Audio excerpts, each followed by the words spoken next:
রোগী মৃত্যুর ঘটনাকে কেন্দ্র করে ইসলামপুর মহকুমা হাসপাতালে উত্তেজনা।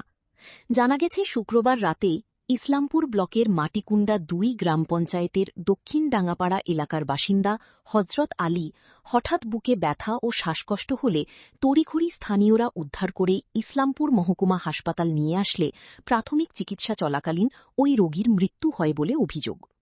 এই ঘটনায় চিকিৎসার গাফিলতির অভিযোগ তুলে বিক্ষোভ দেখায় স্থানীয় ও পরিবারের সদস্যরা। এই ঘটনার খবর পেয়ে ইসলামপুর মহকুমা হাসপাতালে ছুটে আসেন ইসলামপুর থানার আইসি সহ বিশাল পুলিশ বাহিনী। এরপর পরিস্থিতি নিয়ন্ত্রণে আনে। শ্বাসকষ্ট ছিল, নিয়ে আসলাম দাদা, ভালো। ও শ্বাসকষ্ট ছিল, ওখানে দাদা নিজে বলছে আমার শ্বাসকষ্ট হচ্ছে, অক্সিজেন দাও। আগে অক্সিজেন দিচ্ছে না, ও উঠছে বসছে, ওরা ওই নার্সগুলো, মোটা একটা নার্স আছে, ও নিজে ও বলছে দাঁড়াও টেস্ট করি আগে। অক্সিজেন দিচ্ছে না, 15 মিনিট ভোর টেস্ট দিচ্ছে না, মোটা করে নার্সটা টেস্ট করছে, আগে হাতে নখে কি লাগে টেস্ট করছে, তারপরে একটা প্রেশার লাভার জন্য মেশিন নিয়ে আসলো, টেস্ট করছে, প্রেশার চেক করছে। আমি বলছি, আমার দাদা বলছে, পেশেন্ট নিজে বলছে যে ই দাও, কী বলে রে, অক্সিজেন দাও, শ্বাসকষ্ট হচ্ছে, অক্সিজেন দাও, কিন্তু অক্সিজেন দিচ্ছে না 15 মিনিট ভোর। তারপরে কিছু 15 মিনিট পর আমার দাদা আমার হাত চেপে ধরে নিয়েছে, চোখ বড় বড় গেছে, তখন আমি ডর খেয়ে গেছি। আমি বলছি স্যার, ম্যাডাম দেখুন দেখুন কী করছেন আপনারা, এখনও অক্সিজেন দিচ্ছেন না। তখন অক্সিজেন নিয়ে এসে মুখে লাগিয়ে দিয়েছে, ওরা আর কিছু বলছে না। তখনই বুঝে নিয়েছে আমি আমার দাদা নেই আর।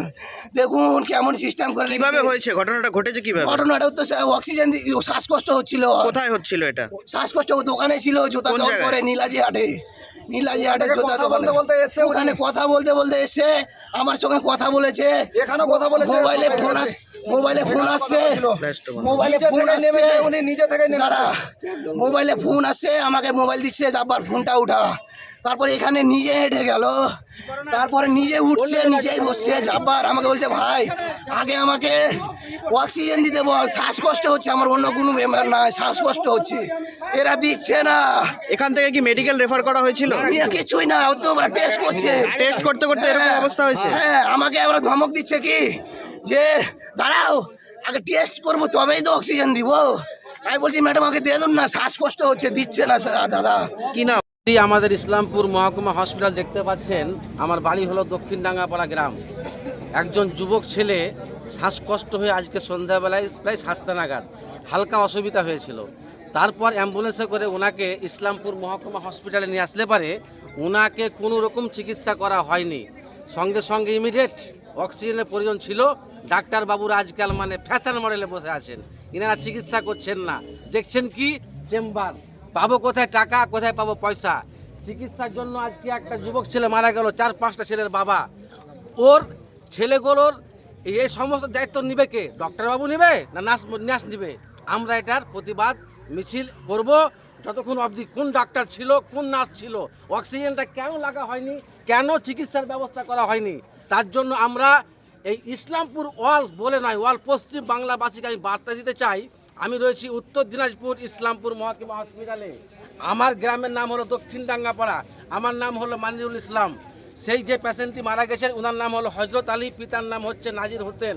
ছেলেটা অক্সিজেনের মানে শ্বাসকষ্ট কি হয়েছিল, কি অসুবিধা হয়েছিল? এমনিতে ছেলে ভালো ছিল, শ্বাসকষ্টের জন্য ওনাকে হয়েছিল এটা প্রায় 8:30-8টা নাগাদ। কোথায় হয়েছিল? আমাদের গ্রামে বাড়িতে। কোন জায়গায়? দক্ষিণ ডাঙ্গাপাড়া।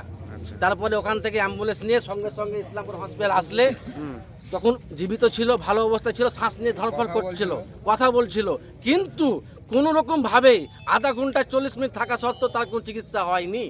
ওই জন্য চিকিৎসার গাফিলতির কারণে ছেলেটা আজকে মারা গেল। ওনার নাম হলো হজরত আলী।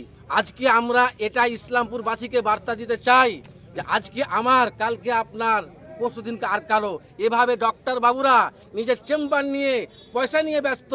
এই ভিডিওটা ভালো করে দেখবেন, আর এদের জন্য কঠোর পরিশ্রম ব্যবস্থা যাতে হয় আমরা এটাই দাবি করছি।